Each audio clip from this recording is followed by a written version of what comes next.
Hello मेरे बच्चों, और आज इस वीडियो में हम डिस्कशन करने वाले हैं इशू ऑफ डिबेंचर्स के बारे में। डिबेंचर्स क्या होते हैं, इशू ऑफ डिबेंचर्स क्या होते हैं, और क्योंकि इशू ऑफ डिबेंचर्स के अलावा हमें रिडम्पशन ऑफ डिबेंचर भी पढ़ना है, तो रिडम्पशन क्या होता है, डिबेंचर का रिडम्पशन कैसे होता है, कौन कौन सी एंट्रीज हमें पास करनी होती है, तो सब कुछ आपको बताऊंगा। ये हमारे इशू ऑफ डिबेंचर का फर्स्ट वीडियो है और हम तब तक नहीं रुकने वाले हैं जब तक कि हमारा total debenture, issue of debenture और इसके बाद का next chapter redemption of debenture पूरा ना कंप्लीट हो जाए। मैं बहुत सारे, क्योंकि आज तो इस वीडियो में मैं आपको थ्योरी पढ़ाऊंगा, क्योंकि थ्योरी पढ़ना बहुत ज्यादा जरूरी है, और इसके बाद के वीडियो से हम न्यूमेरिकल क्वेश्चंस करने स्टार्ट करेंगे और हम तब तक नहीं रुकेंगे जब तक कि हमारे सारे डाउट क्लियर नहीं हो जाते हैं। तो आप सभी का वेलकम है अवस्थी क्लासेस में, और मैं हूं अनिकेत अवस्थी। सीबीएसई में अगर आप हैं, आप सीबीएसई के स्टूडेंट हैं, तो टर्म 1 टर्म 2 टोटल एग्जाम को 2 पार्ट्स में डिवाइड कर दिया है। तो टर्म 1 आपका हो गया है, अब आपको टर्म 2 की तैयारी करनी है। इसके अलावा अगर आप स्टेट बोर्ड में हैं, और स्टेट बोर्ड में तो बहुत सारे स्टेट ऐसे भी हैं जिन्होंने टर्म 1 टर्म 2 के इस मतलब जो सिस्टम है इसको फॉलो नहीं किया है, वो ईयरली एग्जाम करेंगे, मतलब एक बार एग्जाम होगा और वो एग्जाम अभी फेब या मार्च में होगा। तो दोनों के लिए, चाहे आप स्टेट बोर्ड में हो चाहे आप सीबीएसई बोर्ड में हो, इशू ऑफ डिबेंचर और रिडम्पशन ऑफ डिबेंचर जैसे चैप्टर बहुत इंपॉर्टेंट होते हैं, आपसे बनने चाहिए चैप्टर। और बिना टाइम वेस्ट के हम स्टार्ट करते हैं आज इशू ऑफ डिबेंचर्स के बारे में, और इसके बाद हम लगातार वीडियोस अपलोड करते रहेंगे। चैनल पर नए हैं तो सब्सक्राइब जरूर कर लीजिएगा। इसके अलावा मैंने एक और चैनल बनाया जिसमें मैं थोड़ी मोड़ी ब्लॉगिंग कर लेता हूं, और उस चैनल का नाम है अवस्थी टॉक्स। तो अवस्थी टॉक्स को भी आप प्लीज जरूर सब्सक्राइब कर लीजिएगा। तो आज हम डिस्कशन करने वाले हैं यहाँ पे इशू ऑफ डिबेंचर्स के बारे में। इशू ऑफ डिबेंचर में सबसे पहले आपको समझना होगा, ये तमाम बातें लिखी हैं, इसके पहले आपको बेसिक एक कंसेप्ट समझना होगा कि भाई कोई बिजनेसमैन है और बिजनेसमैन के पास में जो फंड है, हम फंड की बात करते हैं, तो बिजनेसमैन के पास जो फंड है, मतलब जो पैसा है, मतलब जो फाइनेंस है, वो दो ही तरीके का फाइनेंस है जिससे वो बिजनेस स्टार्ट कर सकता है। अच्छा, अगर आप सीबीएसई में हैं तो टर्म 1 आप लोगों ने पढ़ लिया है, और टर्म 1 में आपने शेयर्स पढ़ा है, इशू ऑफ शेयर्स, कंपनी जो होती है शेयर्स कैसे इशू करती है। तो जिन लोगों ने टर्म 1 में शेयर्स पढ़ लिया है उनके लिए डिबेंचर कुछ आसान हो जाएगा, क्योंकि हमें बहुत सारा शेयर्स में जैसी एक्टिविटी हम करते थे वैसी ही सेम एक्टिविटी हमें डिबेंचर्स में करनी है, नाम चेंज करना है। लेकिन अगर आप, मैंने आपसे कहा कि आप स्टेट बोर्ड में और आपने अभी तक नहीं पढ़ा है, तो भी आपको परेशान नहीं होना है, क्योंकि मैं स्टार्टिंग से आपको सारी चीजें समझाऊंगा। यहां पर आपको देखना है कि हमारे पास अगर बिजनेसमैन है और बिजनेसमैन के पास में फंड है जिससे वो बिजनेस को स्टार्ट करता है, जो फाइनेंस होता है, जो पैसा होता है, और ये पैसा जो होता है ये दो ही तरीके का पैसा होता है।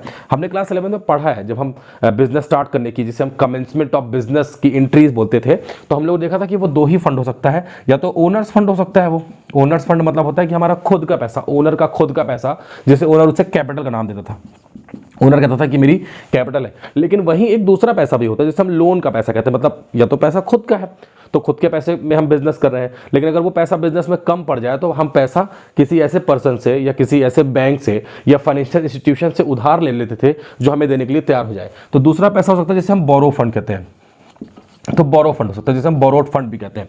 अब बोरो फंड जो होता है ये है कि ये पैसा हमारा खुद का नहीं है, इस पर मालिकाना हक हमारा नहीं है। ओनर्स फंड मतलब खुद का पैसा था और इस पर मालिकाना हक हमारा था, ओनरशिप हमारी थी। लेकिन बोरोड फंड हो गया मतलब ये पैसा किसी दूसरे का है और इस पैसे में हम इस पैसे को यूज करेंगे और हमारे लिए लायबिलिटी है। तो यहां पर हम ओनर्स फंड की बात जो है यहां पर नहीं करेंगे। ओनर्स फंड मतलब हम अगर बेसिक बात करते हैं कि हमारे जो चैप्टर से रिलेटेड है, शेयर्स जो होते हैं वो ओनर्स फंड्स के पार्ट होते हैं, और ओनर्स फंड को हम लोग अपने टर्म 1 में पढ़ चुके हैं। आप में से बहुत सारे स्टेट बोर्ड में होंगे, अगर आप लोगों ने शेयर्स नहीं पढ़ा है तो आप मुझे कमेंट में जरूर बताइएगा, मैं आप लोगों के लिए शेयर्स के भी वीडियोस अपलोड करूंगा और आपको चीजें समझ में आएंगी। लेकिन क्योंकि अब हम डिबेंचर्स पढ़ रहे हैं, और डिबेंचर का मतलब हो गया कि हम एक कंपनी है और हम कंपनी होने के बाद में पब्लिक से पैसा उधार चाहते हैं। पब्लिक कंपनी, क्योंकि कंपनीज तो बहुत टाइप की होती हैं, लेकिन पब्लिक कंपनी एक ऐसी कंपनी है जो टोटल बिजनेस करती है पब्लिक के पैसे से।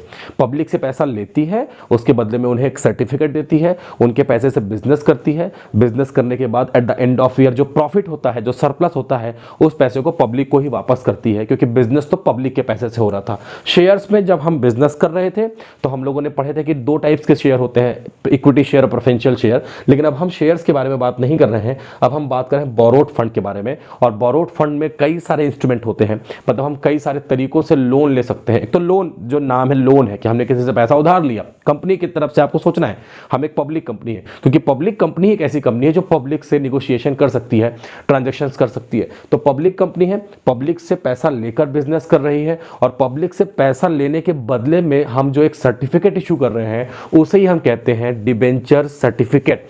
जिस भी पर्सन ने कंपनी को पैसा दिया है और बदले में कंपनी ने उसे एक डिबेंचर सर्टिफिकेट जैसा एक सर्टिफिकेट इशू किया है, तो वो जो पर्सन है जिसने उस डिबेंचर सर्टिफिकेट को होल्ड किया है वो कहलाएगा डिबेंचर होल्डर। तो डिबेंचर होल्डर वो पर्सन है जिसने कंपनी की एक्टिविटीज के लिए, कंपनी के बिजनेस को चलाने के लिए कंपनी को पैसा उधार दिया है, और वो मेरा बोरोवर है जिसे मैं बोरोड फंड कहता हूं और बोरो करता हूं उससे मैं पैसा। तो बोरोड फंड सीधा सीधा मतलब हो गया कि ये कि उधार का पैसा है जो कंपनी ने उधार लिया है, किससे?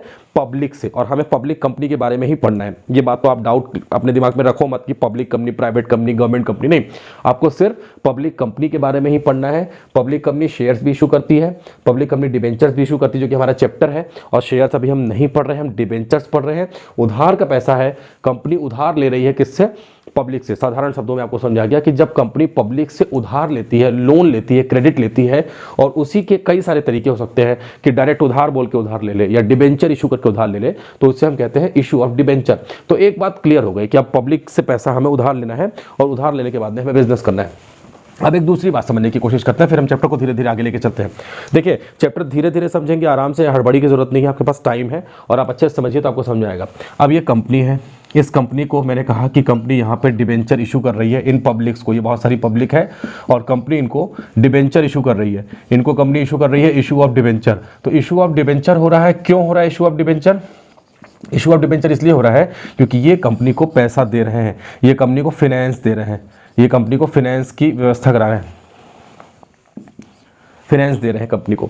अब ये कंपनी को फाइनेंस दे रहे हैं, इसके बदले में कंपनी, क्योंकि भाई अगर कहीं पैसा किसी से हम ले रहे हैं तो इस पैसे को हम हवाई तरीके से तो लेंगे नहीं।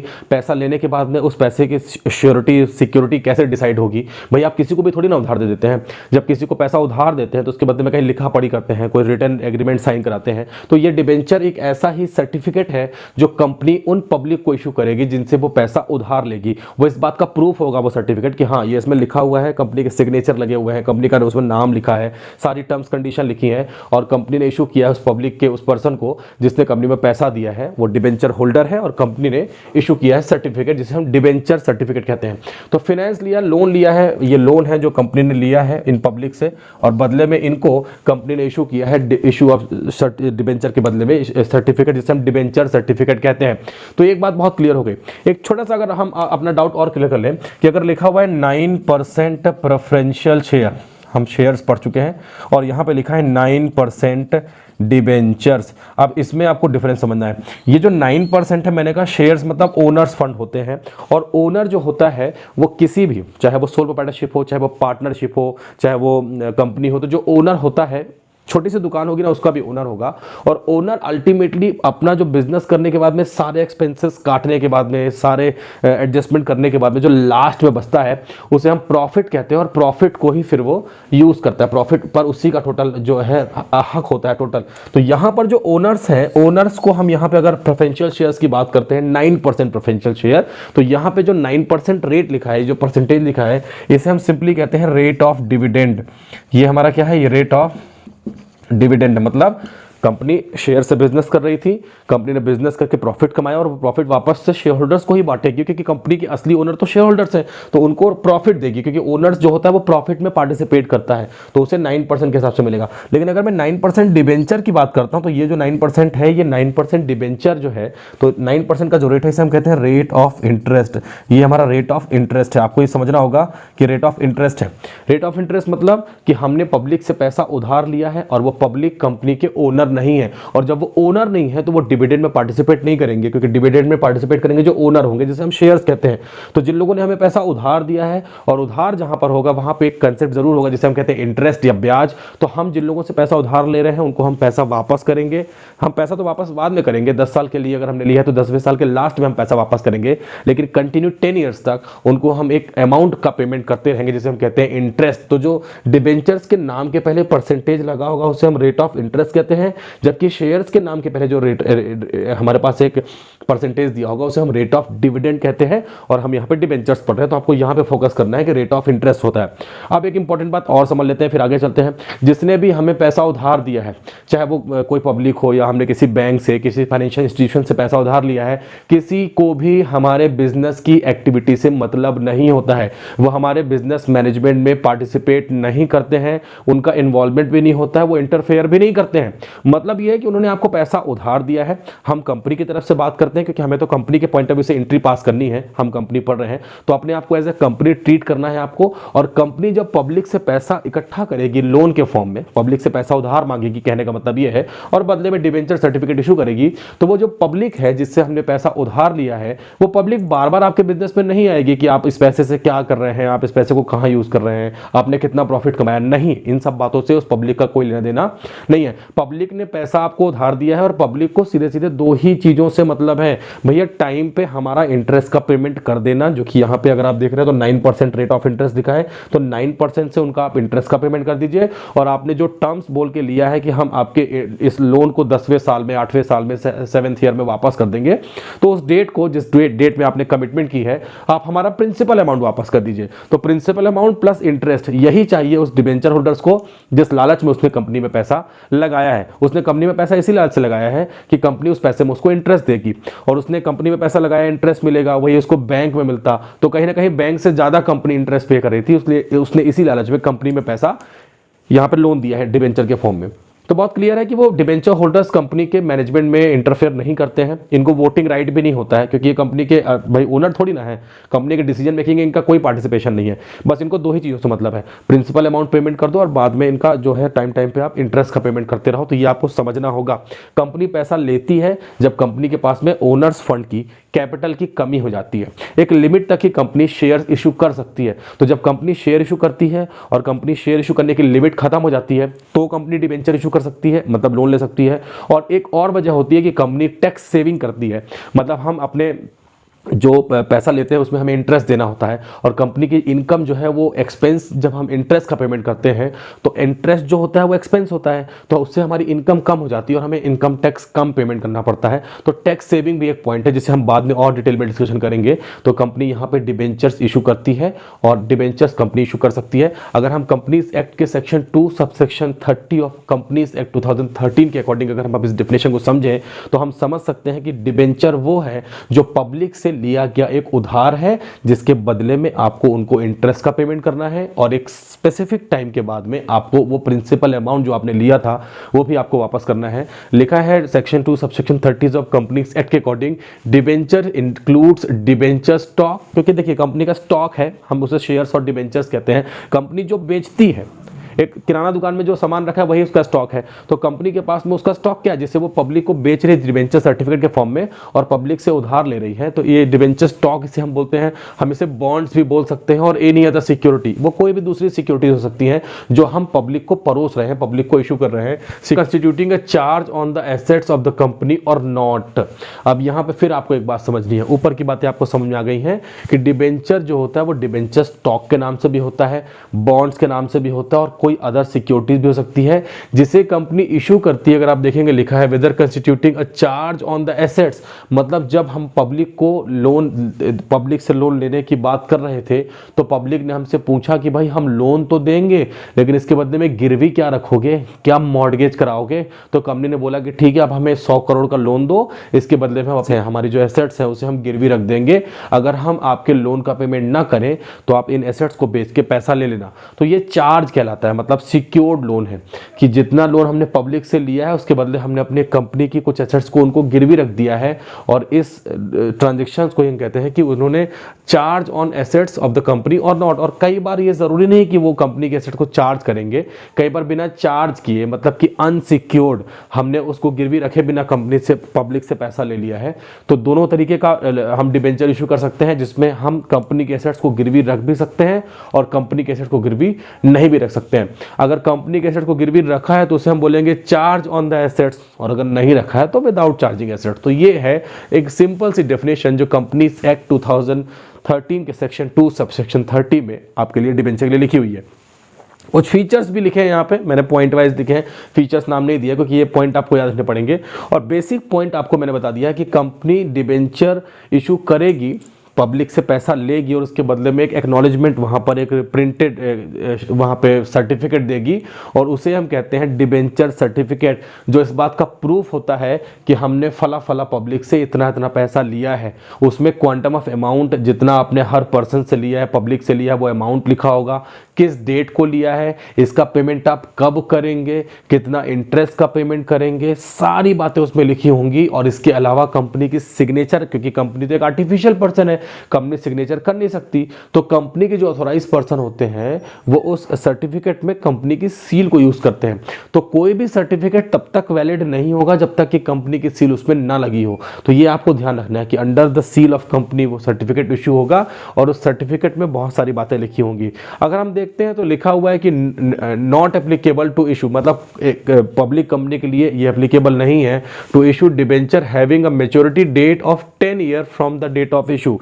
कोई भी पब्लिक कंपनी डिबेंचर इशू कर रही है तो उसे एक बात का विशेष ध्यान रखना है कि वो डिबेंचर जो वो पब्लिक को इशू कर रही है और पब्लिक से पैसा ले रही है, तो पब्लिक से पैसा 10 साल से ज़्यादा के लिए वो उधार नहीं ले सकती। ये आपको ध्यान रखना है। और ये 10 साल कब से काउंट होंगे? अरे भाई, जिस दिन आपने डिबेंचर सर्टिफिकेट इशू किया, from the date of issue, जिस दिन आपने डिबेंचर इशू किए हैं उस दिन से 10 ईयर्स तक, मैक्सिमम 10 ईयर्स तक ही आप कंपनी में डिबेंचर इशू कर सकते हैं पब्लिक को। तो लिखा है not applicable to issue debentures, applicable नहीं होता कंपनी के केस में having a maturity date of 10 years from the date of issue, कि 10 साल से ज्यादा के लिए कंपनी डिबेंचर इशू करते। लेकिन यहां पे कुछ एक्सेप्शन भी है, लिखा है but company engage in infrastructure project. ऐसी बहुत सारी कंपनीज हैं जो इंफ्रास्ट्रक्चर प्रोजेक्ट में इन्वॉल्व हैं, जो रियल स्टेट में बिजनेस करती हैं, बड़ी बड़ी बिल्डिंग, ब्रिज, कंस्ट्रक्शन वर्क में काम करती हैं। ऐसी कंपनीज के लिए कंपनीज एक्ट में थोड़ी सी छूट दी गई है कि बाकी सारी पब्लिक कंपनी तो मैक्सिमम 10 ईयर्स तक के लिए ही अपने डिबेंचर्स इशू कर सकती हैं, लेकिन कोई ऐसी कंपनी जो इंगेज है इंफ्रास्ट्रक्चर फैसिलिटीज प्रोवाइड करने में, तो लिखा है but companies engage in infrastructure project can issue debentures more than 10 year but not exceeding 30 years. तो एक ऐसी कंपनी जो इंफ्रास्ट्रक्चर सर्विसेज में इंगेज है या वो ऐसा कोई बिजनेस करती है जिससे इंफ्रास्ट्रक्चर होता है, ऐसे में कंपनी 10 ईयर्स से ज़्यादा के डिबेंचर इशू कर सकती है, जो कि नॉर्मल कंपनी नहीं कर सकती है। और वो कंपनी कर सकती है लेकिन ये भी मैक्सिमम 30 ईयर्स तक के लिए ही हो सकते हैं। तो एक बहुत क्लियर आपको बात समझ आ गई कि कोई भी डिबेंचर इशू होगा उसका मैक्सिमम टाइम पीरियड 30 ईयर्स होगा, और वो भी उस केस में होगा जब कंपनी होगी इंफ्रास्ट्रक्चर कंपनी। अगर कंपनी इंफ्रास्ट्रक्चर कंपनी नहीं है तो 10 ईयर मैक्सिमम है, इससे ज्यादा के डिबेंचर इशू नहीं हो सकते हैं। एमसीक्यू बेस्ड क्वेश्चन पेपर भी हो सकता है, डिस्क्रिप्टिव भी हो सकता है। सीबीएसई ने अभी तक डिक्लेयर नहीं किया है, आज की डेट तक तो डिक्लेयर नहीं किया है। तो जैसा भी होगा तो आपको बहुत डिटेल में थ्योरी पढ़नी है, इसलिए मैं आपको सारी चीजें डिटेल में पढ़ा रहा हूं। कूपन रेट का क्या मतलब होता है वो समझना, जिससे मैंने यहाँ पे इंटरेस्ट रेट लिखा है, रेट ऑफ इंटरेस्ट लिखा है। जब भी कोई लोन अमाउंट होता है उसमें जिस रेट से इंटरेस्ट होता है उसे ही हम रेट ऑफ इंटरेस्ट या कूपन रेट कहते हैं। साधारण सी बात है, कंपनी लोन ले रही है, कंपनी को डिबेंचर इशू कर रही है और जिस रेट पे इशू कर रही है 9%, मतलब कि कंपनी लोन लेने के बाद में 9% के हिसाब से उसका इंटरेस्ट का पेमेंट करेगी, और यही 9% हमारे लिए कहलाता है रेट ऑफ इंटरेस्ट, जिसे हम कूपन रेट कहते हैं। टर्म्स एंड कंडीशन मैंने शॉर्टकट में लिखा है terms and condition of issue and redemption. Redemption मतलब जो पैसा मैंने पब्लिक से उधार लिया है, ये इशू ऑफ डिबेंचर हो गया क्योंकि मैंने पब्लिक से पैसा उधार लिया, इसके बदले में मैंने उन्हें सर्टिफिकेट इशू कर दिया। रिडम्पशन ऑफ डिबेंचर मतलब आपको जो पैसा आपने लिया था उस पैसे को आपको वापस करना है, ये क्योंकि लोन तो वापस करना ही है। तो कंपनी जो लोन ले रखी है उस लोन को जब वापस करेगी उससे हम रिडम्पशन ऑफ डिबेंचर कहते हैं। और रिडम्पशन ऑफ डिबेंचर में जब पेमेंट होगा आज से 5 साल बाद, 10 साल बाद, 8 साल बाद, 7 साल बाद, तो वो तो होगा उस दिन, लेकिन वो कितने साल बाद होगा, उसमें इस पूरे टाइम में कितना इंटरेस्ट देना होगा, इंटरेस्ट हाफ ईयरली होगा कि ईयरली होगा, और क्या क्या टर्म्स कंडीशन होंगी, ये सारी बातें कहलाती हैं terms and condition of issue and redemption of debenture. और ये उस दिन डिसाइड होंगी जिस दिन लोन दिया जा रहा होगा पब्लिक से कंपनी में, मतलब कंपनी जिस दिन लोन कलेक्ट कर रही होगी पब्लिक से और उसके बदले में जो सर्टिफिकेट दे रही होगी पब्लिक को, जिसे हम डिबेंचर सर्टिफिकेट कहते हैं, उसमें कंपनी सारी बातों को लिखेगी कि ये जो डिबेंचर सर्टिफिकेट इशू कर रही है कंपनी, ये डिबेंचर सर्टिफिकेट इस डेट को इशू हो रहा है, कंपनी ने पब्लिक से इस डेट को पैसा उधार लिया है, इस पैसे को हम 10 ईयर्स के बाद में इस डेट को वापस करेंगे, इतने परसेंटेज ब्याज के साथ, इंटरेस्ट के साथ वापस करेंगे, और भी बहुत सारी चीज़। तो सारी टर्म्स कंडीशन सब कुछ खुल्लम खुल्ला, कुछ भी छुपा हुआ नहीं होगा, वो सारी बातें लिखी जाएंगी। और एक होता है बॉन्ड।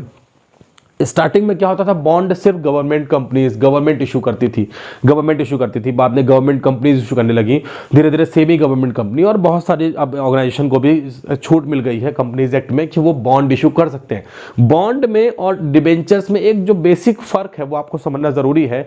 बॉन्ड का मतलब होता है जब डिबेंचर्स के नाम के पहले परसेंटेज जो लगा ये ना लगा हो, मतलब रेट ऑफ इंटरेस्ट जिसे हम कूपन बोलते हैं, कूपन रेट बोलते हैं, तो डिबेंचर होगा तो वो अपने नाम के साथ में हमेशा एक कूपन रेट लेके चलेगा, मतलब रेट ऑफ इंटरेस्ट उसके नाम के साथ हमेशा रहेगा, और इसे हम कहते हैं रेट ऑफ इंटरेस्ट या कूपन रेट। लेकिन जो बॉन्ड होते हैं उनके नाम के पहले कोई भी रेट ऑफ इंटरेस्ट का परसेंटेज पहले से डिसाइड नहीं होता है।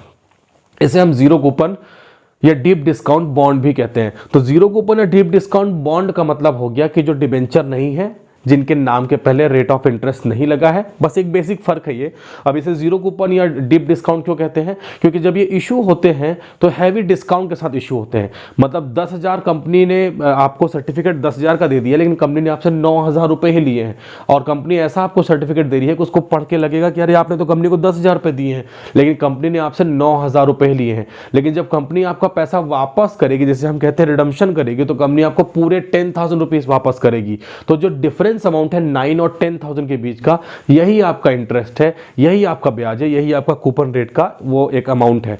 तो पहले से डिसाइड नहीं होता रेट, और लेने के टाइम कम और देने के टाइम ज़्यादा पेमेंट करती है कंपनी, और डिफरेंस अमाउंट ही उस डिबेंचर होल्डर के लिए, उस पब्लिक के लिए बन जाता है बेनिफिट, जिससे वो इंटरेस्ट जैसे कैलकुलेट कर सकता है, जिसे हम बॉन्ड कहते हैं। अब ये बेसिक मोटी मोटी बहुत सारी थ्योरी हम लोगों ने पढ़ ली है जो कि बहुत ज़रूरी है। अब हम चलते हैं टाइप्स या काइंड्स ऑफ डिबेंचर्स की तरफ में।